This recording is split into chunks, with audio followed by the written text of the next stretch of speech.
First reading, Acts chapter 16 verse 22 to 34. And the people ran together against them, and the magistrates rending off their clothes, commanded them to be beaten with rods. And when they had laid many stripes upon them, they cast them into prison, charging the jailer to keep them diligently. Who having received such a charge, thrust them into the inner prison, and made their feet fast in the stocks. And at midnight, Paul and Silas praying, praised God. And they that were in prison, heard them. And suddenly there was a great earthquake, so that the foundations of the prison were shaken. And immediately all the doors were opened, and the bands of all were loosed. And the keeper of the prison, awaking out of his sleep, and seeing the doors of the prison open, drawing his sword, would have killed himself, supposing that the prisoners had been fled. But Paul cried with a loud voice, saying, Do thyself no harm, for we all are here. Then calling for a light, he went in, and trembling, fell down at the feet of Paul and Silas. And bringing them out, he said, Masters, what must I do, that I may be saved? But they said, Believe in the Lord Jesus, and thou shalt be saved, and thy house.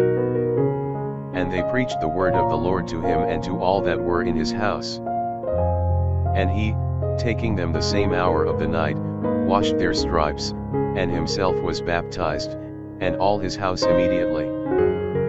And when he had brought them into his own house, he laid the table for them, and rejoiced with all his house, believing God. Psalms chapter 138 verse 1 to 3, 7 to 8. I will praise thee, O Lord, with my whole heart, for thou hast heard the words of my mouth. I will sing praise to thee in the sight of his angels.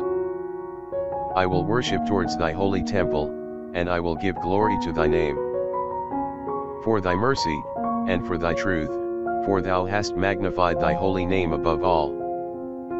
In what day soever I shall call upon thee, hear me, thou shalt multiply strength in my soul. If I shall walk in the midst of tribulation, thou wilt quicken me, and thou hast stretched forth thy hand against the wrath of my enemies, and thy right hand hath saved me. The Lord will repay for me, thy mercy, O Lord, endureth forever, O despise not the work of thy hands. Gospel, John chapter 16 verse 5 to 11. But I told you not these things from the beginning, because I was with you. And now I go to him that sent me, and none of you asketh me, Whither goest thou?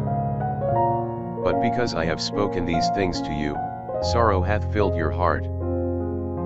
But I tell you the truth, it is expedient to you that I go, for if I go not, the Paraclete will not come to you, but if I go, I will send him to you. And when he is come, he will convince the world of sin, and of justice, and of judgment. Of sin, because they believed not in me. And of justice, because I go to the Father, and you shall see me no longer. And of judgment, because the prince of this world is already judged.